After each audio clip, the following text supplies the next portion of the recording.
The last email Jennifer sent before she was erased from the company was a reminder about asbestos cleanup at a property she had fled back in 2014. It was an old textile mill that 3 CFOs ago claimed would print money. Instead, it filled up with mold, debt, and lawsuits. Jennifer handled it quietly, like she always did. No praise. No spotlight. Just another line marked resolved in the report. She did this for 12 years, fixing every mess other people made while they went golfing and bragged about zoning deals they didn't even understand. Her birthdays were buried under maps, permits, and building codes. If a deal came in broken, Jennifer made it shine. Cypress Holdings grew from a small fund into a $2 billion company because of her, but nobody ever said her name. She wasn't even on the website until an intern added her under a wrong title, but Jennifer stayed. Not for applause, for accuracy. She was the VP who knew parcel numbers by memory and which county inspectors had gambling problems. She once fixed a 4-property deal mid-flight using hotel Wi-Fi. The old founders Levon, Chang, and DeLaro knew her value. She built the compliance system that kept their loans cheap. When a project collapsed, she rewrote it overnight and got the variance approved. No credit. Just results. She worked in a mess of folders, maps, and coffee stains. She was always ahead, but never thanked. And she was tired. Not of work but of being invisible. Then the founders sold the company. That was the first crack. A new majority owner was coming. Sharks. Consultants. People who destroy first and ask questions never. That night, she reread the original joint venture agreement. The real one. The one she had kept since 2011. Because paper remembers when people forget, and soon, Grant Palm arrived tall, shiny, overconfident. His team of mediocrities walked in like they owned the place. They called their takeover a modernization. Jennifer smelled trouble immediately. She was pushed out slowly, access removed, emails stopped, her name erased. Finally, HR sat her down with fake smiles and talked about reorganization.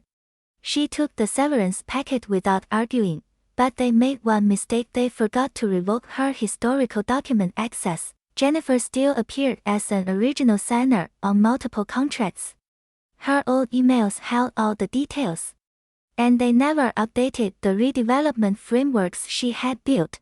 She watched the new team brag about clearing clutter. Someone even said, "We don't need librarians. We need pirates." Jennifer sipped her coffee and stayed silent. On her last day, she downloaded the full asset register and emailed it to herself. Then she left her badge in a plant by the elevator. They thought she was gone. But she wasn't empty-handed. 8 months earlier, she had quietly added a clause to a massive deal, the Crosswell redevelopment project. It was messy, risky, and important. The kind of deal she alone could fix. She added a small paragraph in a boring section that nobody ever reads. Any transfer of assets worth over $40 million needed signed, notarized consent from all original joint venture signers. All of them, including her. The founders signed it without reading. Trusting her judgment, she saved it in multiple places, printed it, and hid a copy in her drawer. She wasn't planning revenge. She was protecting the company from future fools, and Grant was exactly the kind of fool she had expected. Now the company was erasing her, taking credit for her $375 million portfolio that she built over years. They used her research, her maps, her strategies. But they removed her name entirely. She wasn't angry. She just wanted accuracy, and the $375 million deal. It wasn't one deal, it was 6 properties tied together, all covered by the clause she wrote. They forgot she existed, but the contract didn't. Closing was 3 weeks away. Jennifer wrote a calm email to Thomas Klein, the buyer's acquisitions advisor, a careful man who hated risk. She told him to review Section SHED. 2 hours later, he called her in a panic. She explained, the deal couldn't be completed without her consent. He understood immediately and invited her quietly to the gala. Grant's team tried to brush it off. They called her irrelevant. They ignored warnings from their own lawyers. They said the bar was just flexing.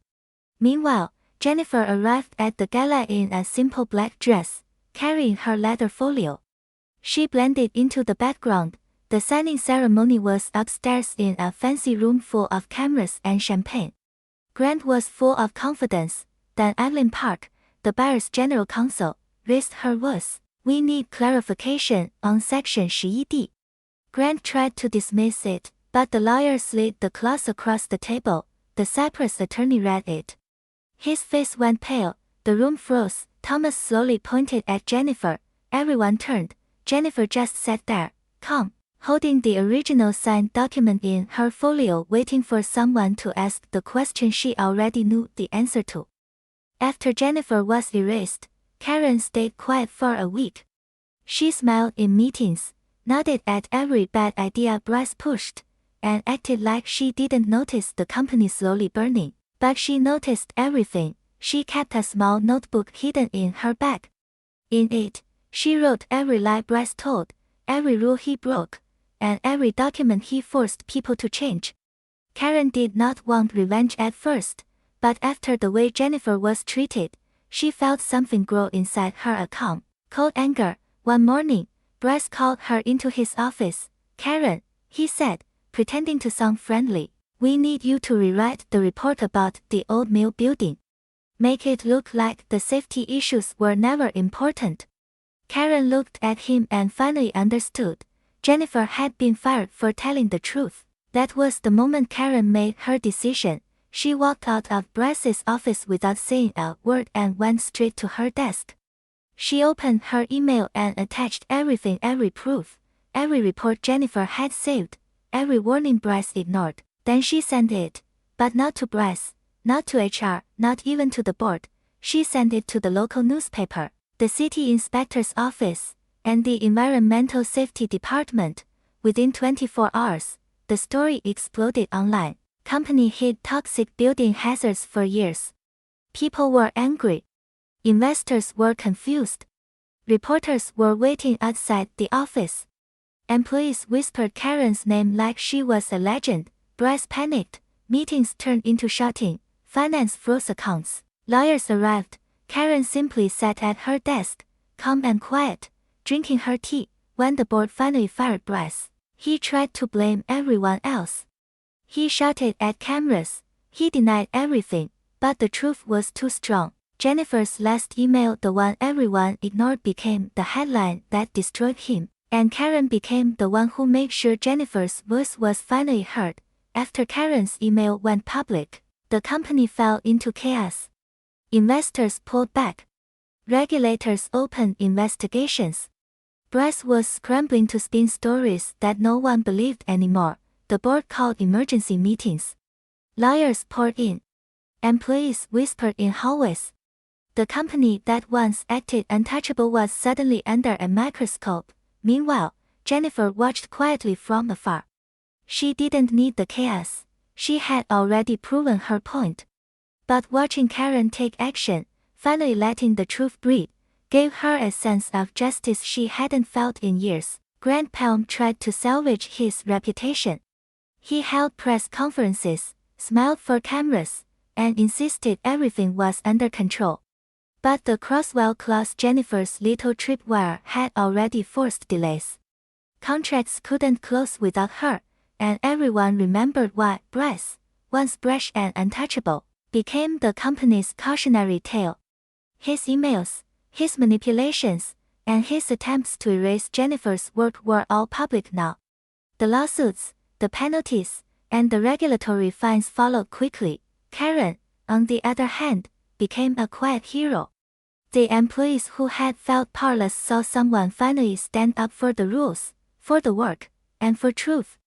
And in her notebook, she kept one page blank, with only one word written at the top: Jennifer. In the end, Jennifer's legacy was undeniable. She didn't need a title, applause, or media coverage. Her work spoke for itself. And thanks to Karen, the world finally saw it. The company survived, but it was no longer the same. Bryce was gone. Grant had to rebuild trust carefully. And Jennifer? She stayed in the background, knowing she could step back into the game anytime, and this time, she had allies who would never let her be erased again. Justice didn't come with fireworks, it came quietly, legally, and efficiently.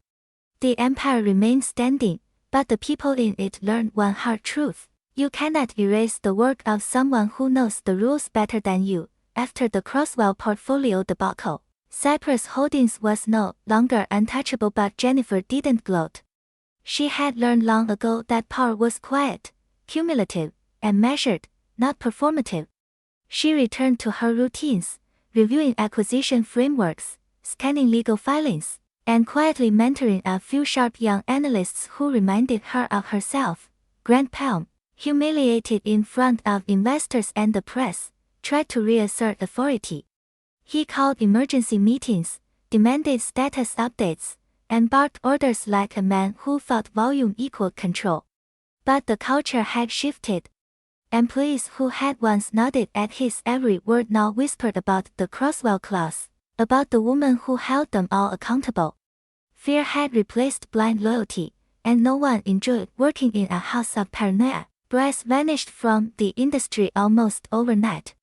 Lawsuits tied to his reckless attempts to rewrite history followed him like shadows. His ego, once inflated by perceived invincibility, deflated in courtrooms and boardrooms alike. The lesson was clear: shortcuts, hubris, and disrespect for institutional memory carried consequences. Meanwhile, Karen's position within the company strengthened.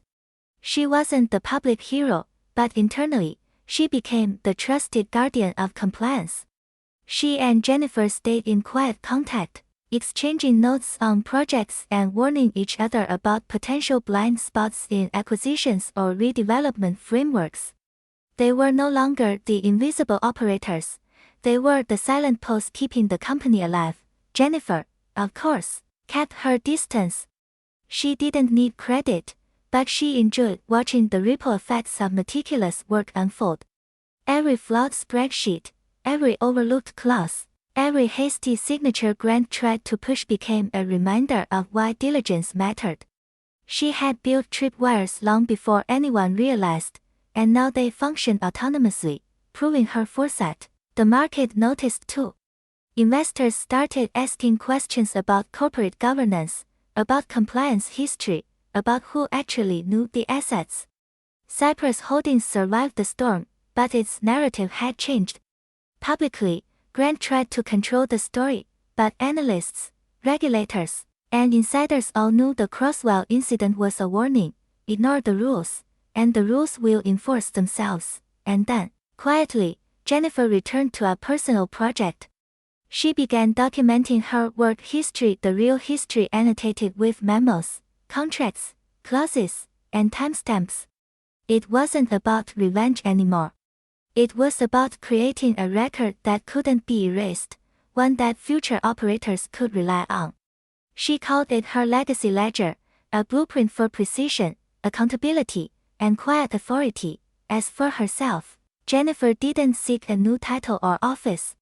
She understood the true power of leverage.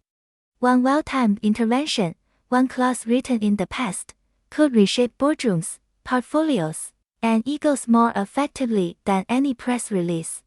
She had become untouchable not because of who she was on paper, but because of the meticulous, invisible architecture she had built beneath it. In the corporate jungle, empires rose and fell on public perception. Jennifer thrived because she played a different game. She understood the long game. And in the long game, the quiet operator always wins.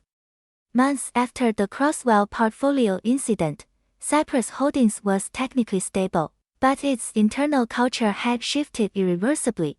Grant Palm, once brimming with performative confidence, spent more time reviewing legal clauses than giving speeches. Every misstep now carried weight, and every decision was questioned by a staff quietly armed with historical knowledge Jennifer had cultivated for years. Jennifer didn't return to the limelight.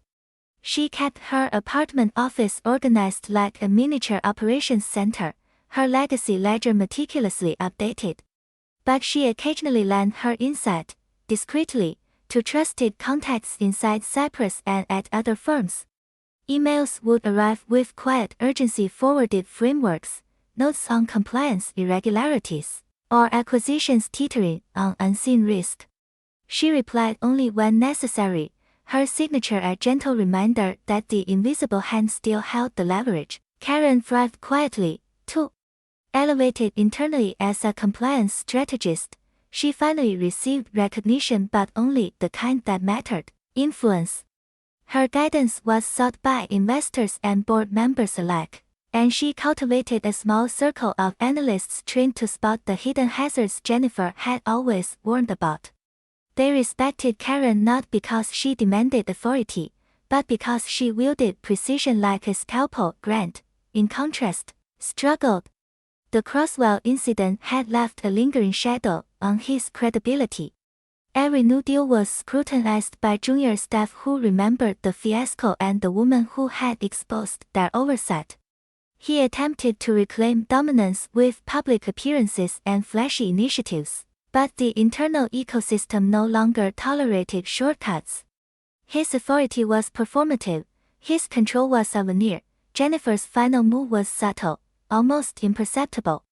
She approached the board with a proposal to codify historical compliance checks, tying oversight to the original joint venture signatories' frameworks. The board, recalling the Crosswell lesson, approved it unanimously. Her influence became structural: no title, no office, no press release, just enforceable authority embedded within Cyprus's DNA. For the first time in years, Jennifer allowed herself a sense of satisfaction. She didn't need applause or recognition. The empire she had quietly built, protected, and occasionally corrected, was intact. The ghosts of past oversight now wielded real power, without ever having to step into the spotlight. She realized that the ultimate leverage wasn't revenge. It was continuity, accuracy, and the unseen hand of expertise. As she looked out over the city skyline from her apartment, she felt the quiet thrill of victory, not in headlines, not in shareholder letters, not in champagne ceremonies, but in the unshakable knowledge that the structures she built, the clauses she penned, and the risks she mitigated could outlast ego, arrogance, and performative leadership. Cyprus Holdings would continue to grow, stumble, and adapt. But Jennifer and Karen would remain the true stabilizers, the guardians of precision. When the world applauded the wrong people, it didn't matter. The foundation had been laid, the checks and balances locked in, and the empire's pulse ran quietly, firmly, and under the control of those who never needed to be seen to be powerful. The months following the Crosswell portfolio debacle transformed Cyprus Holdings in ways no flashy press release could capture. The building, the contracts, the pipelines, they were still the same, but the culture had shifted. Jennifer Daniels had become a ghostly fulcrum inside the system, unseen, uncredited, yet unshakable. While Grant Palm's veneer of confidence persisted in public appearances, internally he was already second-guessing every initiative, every signature, every decision that skirted Jennifer's meticulously documented frameworks.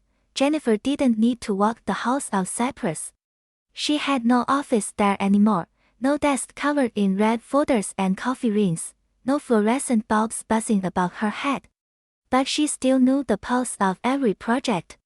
Every Friday, she opened her encrypted legacy ledger, updating it with minor corrections, noting which frameworks had been overlooked, and identifying potential points of exposure. Her systems were invisible to most, but invaluable to those who understood their importance. Karen thrived in parallel. She had finally broken through the invisible ceiling of recognition. Her promotion to strategic compliance lead allowed her to implement checks inspired by Jennifer's own designs.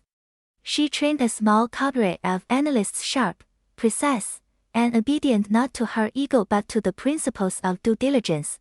Where Jennifer had been the quiet architect, Karen became the visible guardian, The person stakeholders now trusted to anticipate risk before it could become a crisis. She still consulted Jennifer occasionally, though never publicly, maintaining the subtle chain of continuity Jennifer had always championed. Meanwhile, Grant Palm tried to reclaim control through spectacle. He hosted extravagant luncheons, launched flashy acquisition campaigns, and insisted on high-visibility investor tours. Publicly, he was still the visionary transforming Cyprus Holdings, the man whose leadership supposedly redefined urban consolidation. Privately, though, every draft deal, every new acquisition plan, triggered cold sweats. He couldn't ignore the legacy clauses Jennifer had woven into the company's DNA. Every project had hidden checks and balances, carefully timestamped and notarized, that could append a closing if ignored. He had spent months attempting to reassert dominance, but the system refused to bend to performance alone. Jennifer didn't react. She simply watched. Occasionally, she would receive quiet emails, a framework needing clarification, a risk scenario that could spiral if not addressed, or a minor operational misstep flagged by someone still respecting her authority in silence. She replied with precision, no flourish, no ego, just action. And slowly, the people who mattered began to rely on her again, not because of title or recognition, but because ignoring her meant liability, and no one at that table wanted that. It was during one of these quiet interactions that Jennifer realized her true victory. She had rewritten the rules. She no longer needed formal authority. She had leverage embedded in the very structure of the company. Every acquisition, every portfolio transfer, every redevelopment framework required consent or adherence to rules she had offered. She wasn't a participant in the boardroom theatrics anymore. She was the rulemaker, invisible yet unassailable. Her influence extended further than anyone could see. Investors who once bragged about their access to Grant or Clifford began to consult her indirectly through Karen. Developers who had previously ignored compliance now found themselves unexpectedly accountable. Even Grant's most loyal lieutenants began quietly seeking Jennifer's guidance, though none would admit it.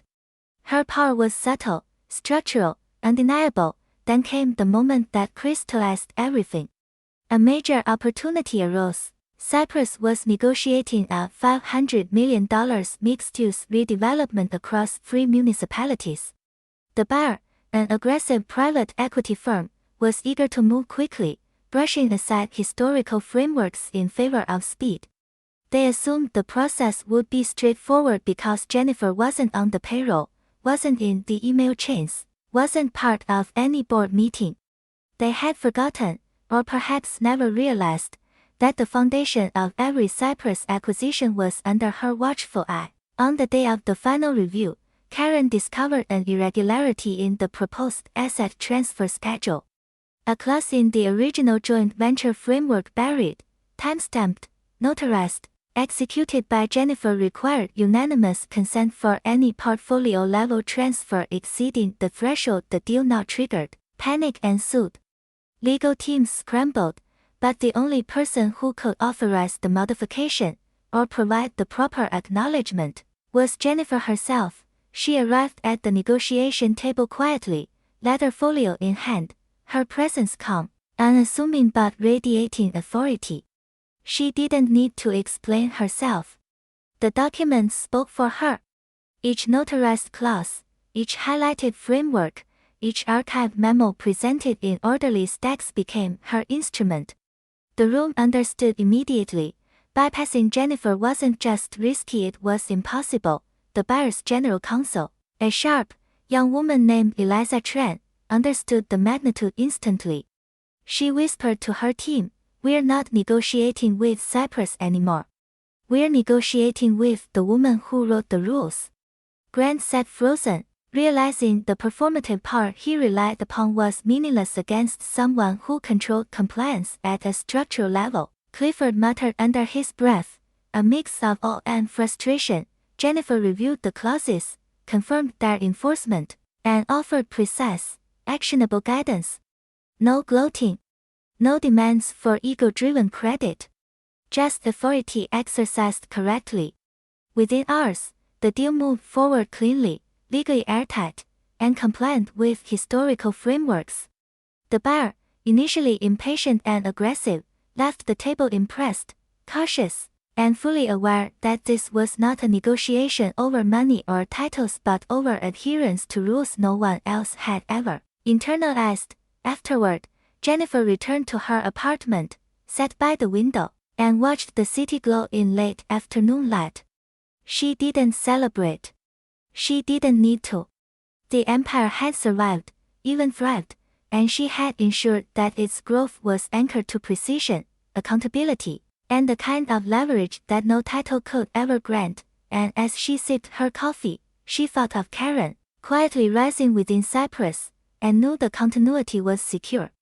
Grant Palm would continue his theatrics, investors would continue chasing headlines, and junior staff would continue believing visibility was power, but the real game had been won years ago, in quiet offices, behind the scenes, one clause at a time. In the end, Jennifer realized something essential: revenge had never been her goal.